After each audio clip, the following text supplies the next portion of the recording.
For 27 days, I sat in the same chair in front of the same plastic box.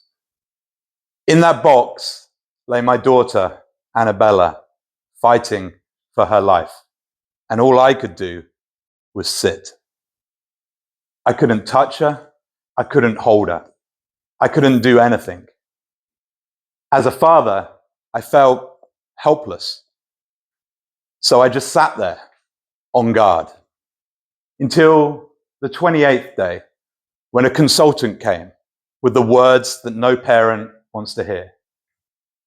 You know, she's going to die, right? Impossible. I've been sat here all the time. She's doing great. But she wasn't. And by the end of that day, Annabella was dead at just 28 days old. As a father, I felt that I had failed at my only job, keeping my little girl safe. Ladies and gentlemen, fellow Toastmasters, have you ever experienced a situation that felt impossible, that was so heavy and overwhelming that you wondered to yourself how you would ever get through it?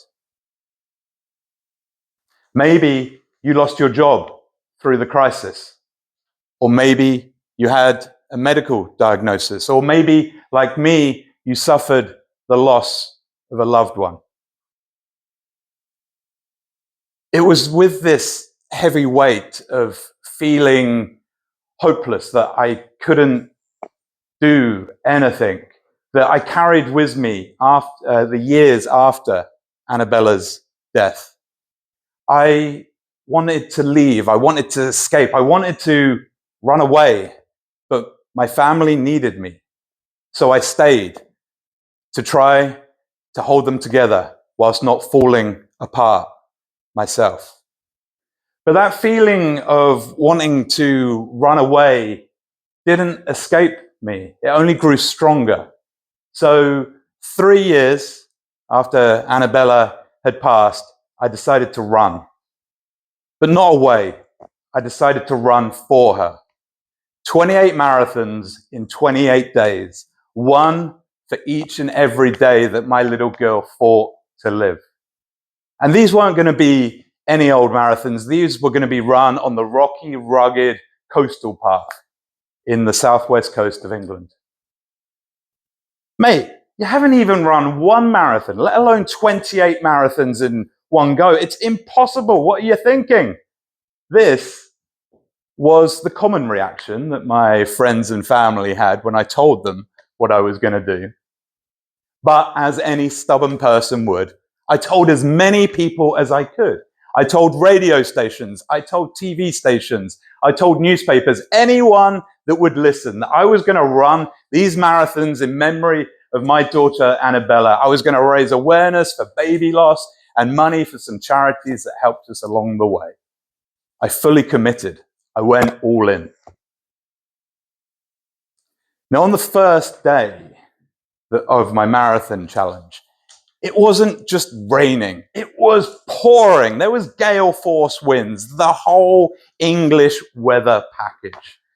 I had to take a ferry to the start of the path, and as I got off that ferry, I looked back at the ferryman who was dressed head to tail in waterproof clothing, giving me a curious look in my running gear. He offered a sympathetic wave as the ferry went back. I was all alone, but I was ready. Now, the first day started on the beach. Now, I'd read the night before that it was best to run close to the sea because that's where the sand was firmer. But obviously, I'd missed the bit where it mentioned the ocean would be trying to push you over and the sand would be blasting you in the face. But I persevered. And then the path took a steep incline onto the tops of the cliffs where the wind was even stronger, knocking me to my feet, where all I could find myself doing was crawling and stumbling my way forward. And this carried on for hours until finally I found myself caught against a barbed wire fence, staring down to nothing. Where the path had once been, it had been eroded by the elements. I wanted to move forward though. I said I was going to be doing this all on the path, but every time I tried to move a hand forward, the wind would slap it back until I found myself pinned there, my cheeks blowing in the wind. Eventually, the wind calmed down to enable me to pull myself away, a bleeding, bloody mess. I had to make the difficult decision to abandon the path and find another way.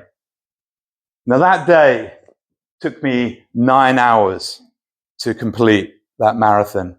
And when I arrived, I had this overwhelming feeling of failure.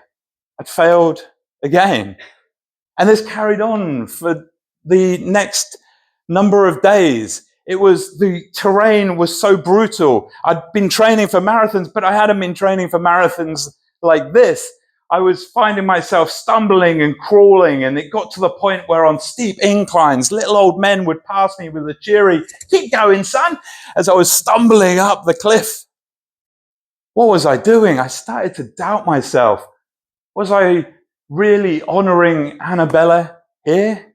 Or was I just making a fool of myself?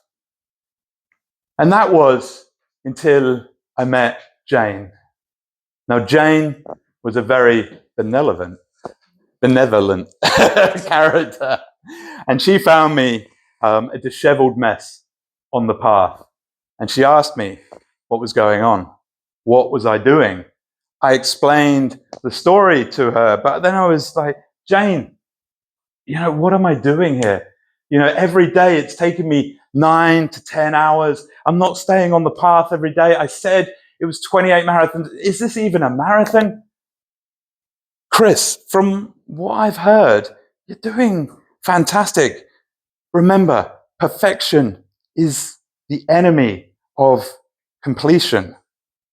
Sometimes success just comes from finishing what you've set out to do. It doesn't matter how you do it, how it's done, just keep moving forward. Now, with this, a weight was lifted off my shoulder. I suddenly realized that, it didn't matter how long this marathon was taking me. It didn't matter if I stayed on the path.